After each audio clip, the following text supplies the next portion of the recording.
And gas is going to step up now.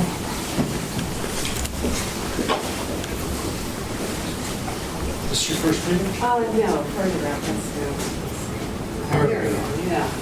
So it falls to me to just kind of sum up what we've heard. I've taken pages of notes. I'm not going to read them to you, but I'm just going to try and highlight some of the things that I've heard that I think are really key to this discussion of how do we create more affordable housing and sustainable housing in our Southern Maine region.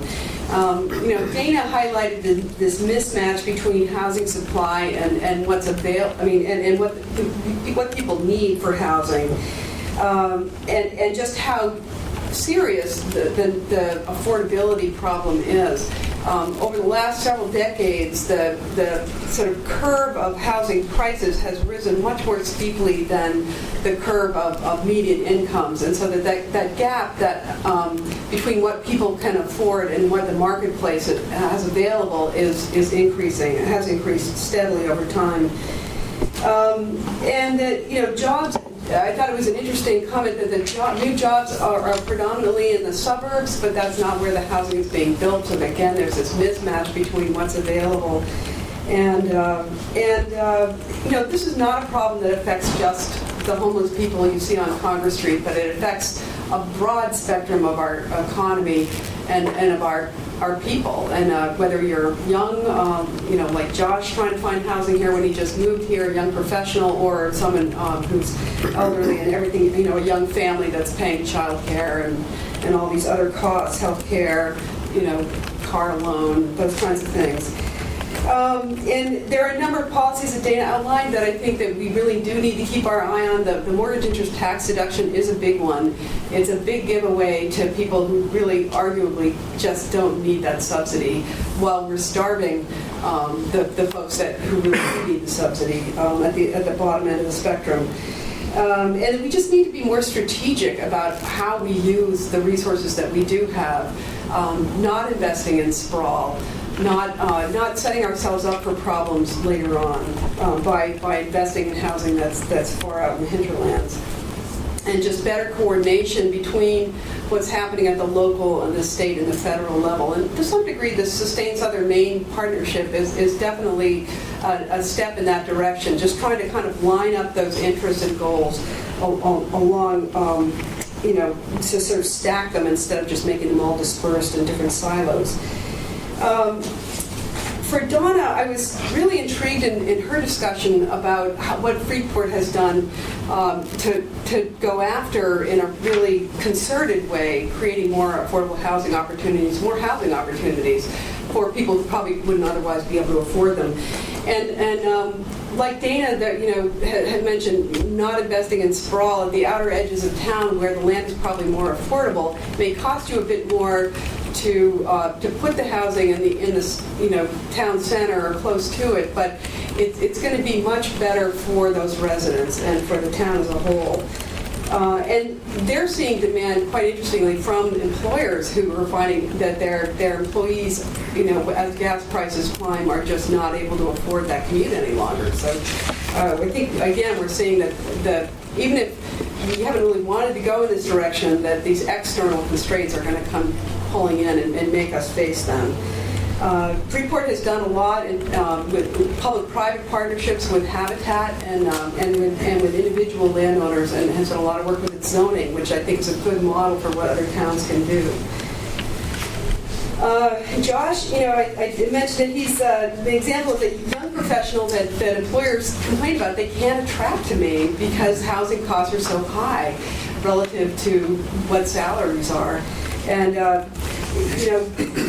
that is a chorus that we've heard off and on over the years, and kind of sometimes what I'm asked, especially when there's a bit of a dip in housing prices, as there has been in the last several years, is, well, isn't that problem gone away now? I mean, housing values came down, but again, that mismatch between housing cost and what incomes are can really afford. People just don't realize the magnitude of that problem. And I think, he's talked very persuasively and eloquently about the complexity of housing development, of any kind of development. And in my slides, I was going to talk about how expensive a process development is. It's in human resource, in land, in materials, in subsidy, in debt. All of those things are so costly, and so we just can't afford to be sort of throwing those away on projects that really aren't meeting that community need. And for me, the overall takeaway was, how we just can't separate housing from the community context. I mean, we for so long we've been just saying, well, wherever you can put a house, just pop a lot. That's good enough. But there are repercussions for communities when stuff is built further out, and we just have to think more strategically and thoughtfully about making housing available where people, where schools are, where jobs are, where services are, and that's better for people, it's better for the community. So I'm going to talk a little bit about, sort of pick up on that. That's the slide I just mentioned. It's expensive. It's to do development, let's do it right rather than just kind of doing what we can get done. And one of the things that makes housing affordable is the availability of public subsidies, but those have been declining steadily over recent years. I'm just highlighting a couple of the last couple of years. These are the cuts from 2011.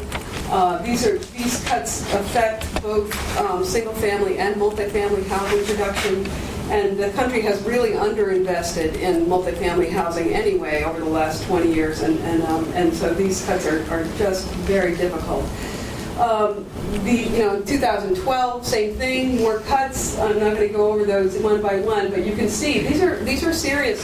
And what are we going to see in 2013? I mean, sequestration, if we go over the fiscal cliff, it's not going to be kind of housing programs, housing subsidy programs. So we have to make the most efficient use of the subsidies that we do have, because they're going to continue to be important.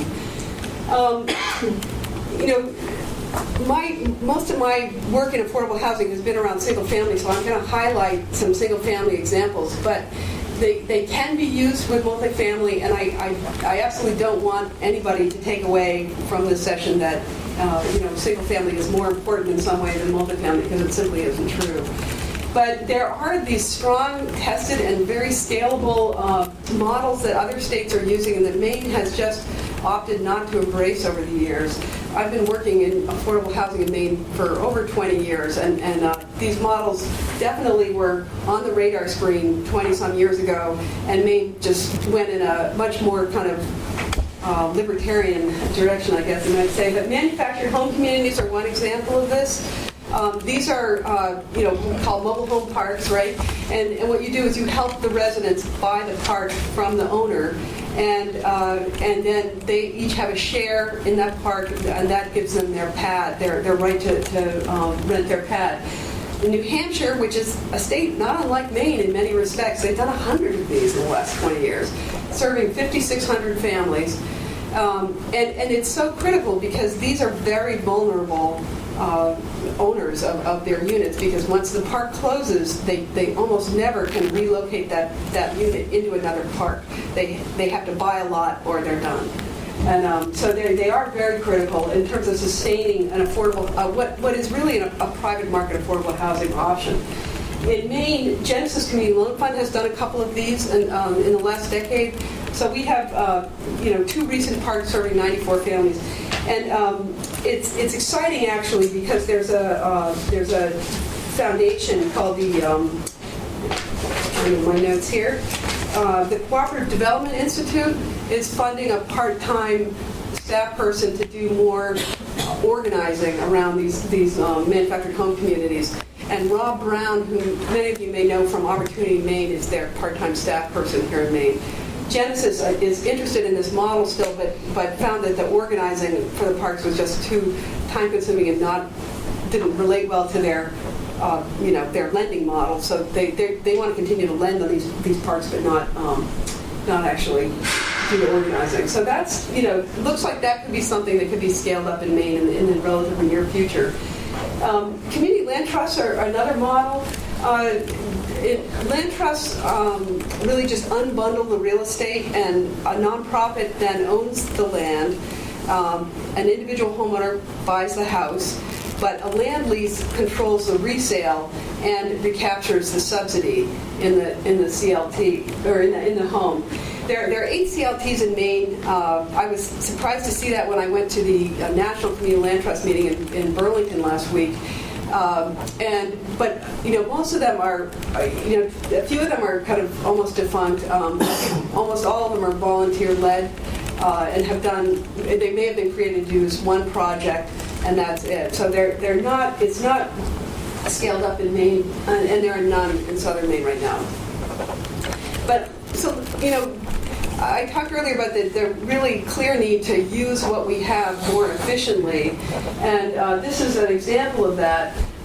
Champlain Housing Trust was one of the early adopters of the community land trust model, and this is from an evaluation that was done, I think, after their first 25 years or something like that.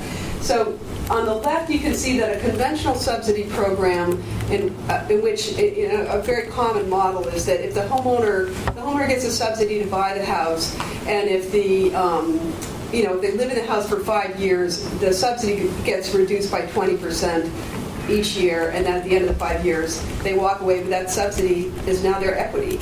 And so using that model, using a little under $2.2 million in public investment, that conventional subsidy program was able to create 152 homeowners, while Champlain Housing Trust, with the same amount of money, was able to assist 357. And so that's, in our Tea Party age, that's a really compelling reason why we need to look closely at this kind of model. And this is just another slide that illustrates this. Again, on the left, the conventional subsidy program, in order to create that same 357 homeowners that the Champlain Housing Trust was able to create with the $2.2 million, the conventional subsidy model, they would have to have $10.6 million in subsidy. And where is that subsidy coming from? We can see that the curve is kind of heading downhill. So we simply have to look at this model as a way to, to recycle, both to recycle the scarce subsidy and to put the brakes on the increase in housing costs. Because, as I said earlier, this gap is sort of increasing, the spread is increasing, and so you need more subsidy per home to make it affordable because the incomes simply aren't rising as fast. So, Sustain Southern Maine is an attempt to look at the region's challenges as a region and to come up with solutions for them. And you should have a green handout that shows my thinking about just this one example of a land trust and how that might work if we created a regional land trust for Southern Maine. For me, the sort of value proposition for that, if you will, is that a regional land trust can achieve some economies of scale that a smaller, well, we've seen that 8 land trusts in Maine are tiny. They're town-focused usually, or island-focused. They're just not going to achieve that kind of scale. But something that's focused across a region could be just York and Cumberland counties, could be more of Maine. But it makes sense to think in terms of that kind of regional approach, and that they can. The land trust meeting I went to last week, one of the things I kept saying is that there are affordable housing units that have been created by municipalities. And often they're not well stewarded because municipal budgets have shrunk and staffing has shrunk, and that's just not the primary purpose of the program. So a regional land trust could serve as a steward long-term for both existing affordable housing that's already been created as well as housing that might be created in the future.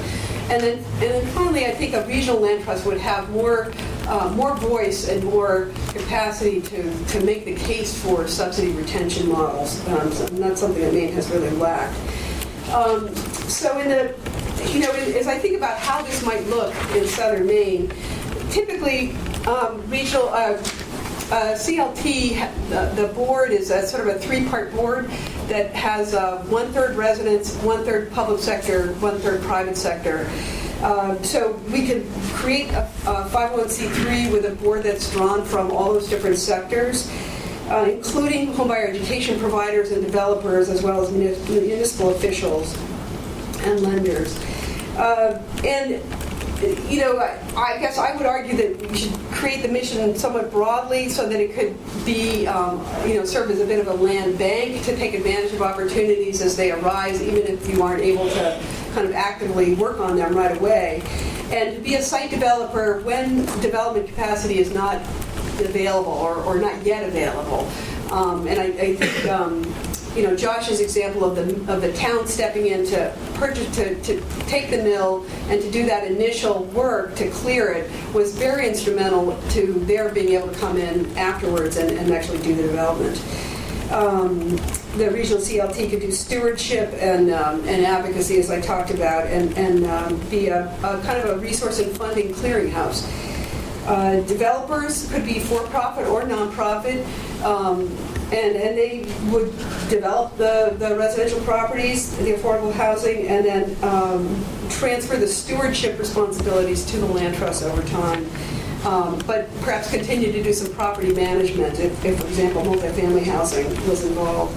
And then the local partners would do the kind of work that Donna described so well, of making available these opportunities within their towns, and nonprofits could help market to potential home buyers, perhaps do some local stewardship, and to support the CLT homeowners post-purchase. And I think the point is that there are a number of different revenue streams at different points in the process, from pre-development or from development through into what happens afterwards, and that those revenue streams could be divided up according to the kinds of responsibilities that each of the partners takes on, so to help fund that work. And that's the kind of model that's being done elsewhere. Increasingly, these regional CLTs are being looked at as a scalable model for doing affordable housing development, especially for a workforce population in places like DC and New Orleans, and Rhode Island has a statewide community land trust. So that concludes my remarks, and we can go on into the discussion. Thank you, Ann.